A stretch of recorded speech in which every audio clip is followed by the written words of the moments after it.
Assalamualaikum warahmatullahi wabarakatuh. Berjumpa kembali dengan saya, Ayi Muhammad Sirojudin, calon guru penggerak angkatan ke-9 dari SMK Negeri 7 Garut.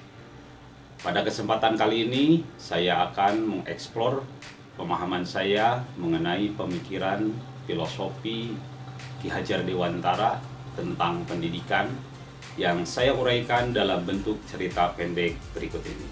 Silakan menyimak. Perjalanan kebijaksanaan menggali potensi anak melalui petualangan ajaib. Di sebuah desa kecil di Indonesia, hiduplah seorang lelaki tua bijaksana bernama Ki Hajar Dewantara. Ia terkenal karena pemahamannya yang mendalam tentang pendidikan dan kemampuannya menginspirasi generasi muda. Ki Hajar Dewantara percaya bahwa setiap anak memiliki potensi unik yang menunggu untuk ditemukan. Ia berpendapat bahwa pendidikan harus menjadi perjalanan penemuan diri.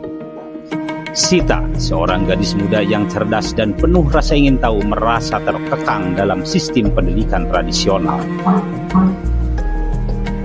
Dia ingin mengeksplorasi minat dan impiannya, namun merasa terbatas oleh kurikulum yang kaku.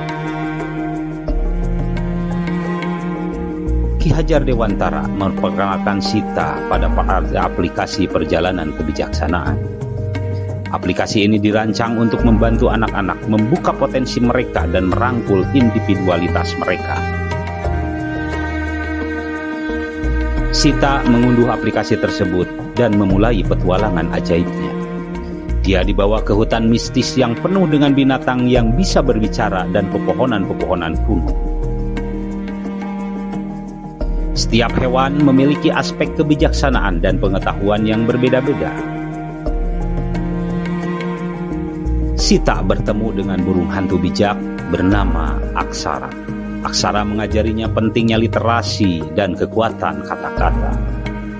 Sita belajar membaca dan menulis, dan imajinasinya melonjak saat dia menemukan keajaiban mendongeng. Sita bertemu dengan monyet lucu bernama Cerdas. Cerdas menunjukkan padanya kegembiraan belajar melalui bermain dan eksplorasi. Mereka berayun dari pohon ke pohon, memecahkan teka-teki, dan Sita menyadari bahwa belajar bisa menjadi hal yang mengasihkan dan menyenangkan. Sita bertemu dengan kura-kura lemah lembut bernama Sabar. Sabar mengajarinya nilai kesabaran dan ketekunan. Bersama-sama mereka menghadapi tantangan dan mengatasi hambatan, mengajarkan Sita pentingnya ketahanan dalam menghadapi kesulitan. Melalui perjalanan kebijaksanaan, Sita menemukan potensi dirinya dan merangkul kekuatan kodrat yang ada dalam dirinya.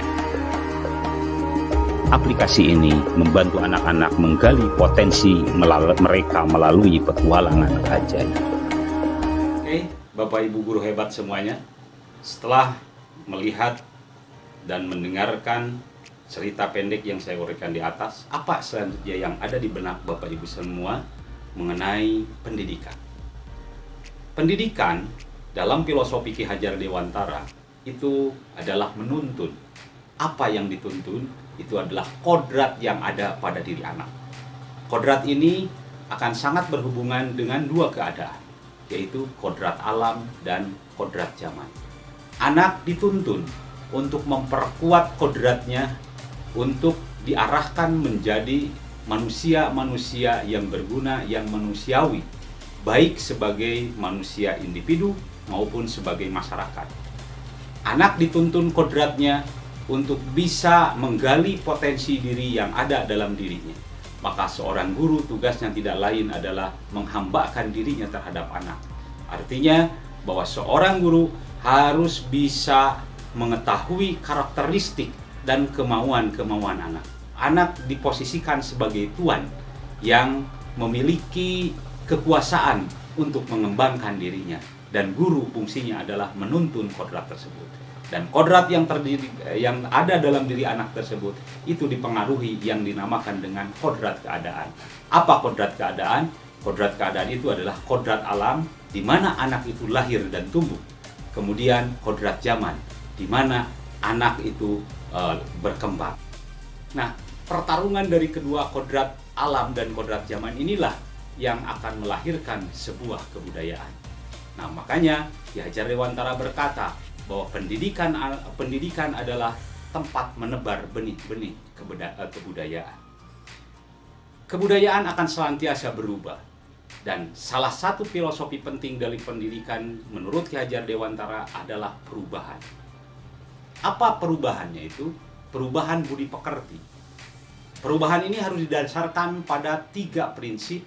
Yang pertama adalah kontinuitas, artinya perubahan ini harus selalu dilakukan terus-menerus, disesuaikan dengan kodrat zaman yang ada.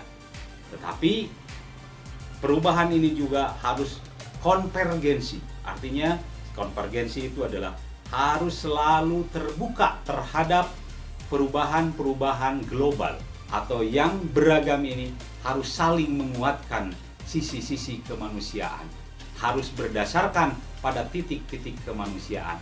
Maka yang terakhir prinsip dari perubahan ini adalah konsentris, artinya harus menuju satu titik yang sama, yaitu untuk memanusiakan manusia. Kalau diibaratkan 3 komponen atau 3 prinsip perubahan ini sebagai sebuah pulau, di mana Indonesia terdiri dari pulau-pulau tertentu, maka pulau-pulau ini memiliki keunikan masing-masing. Biarkan mereka berkembang, biarkan mereka terpelihara kebudayaannya tanpa harus dihilangkan, tetapi dia juga harus dihidupkan secara terus-menerus. Dan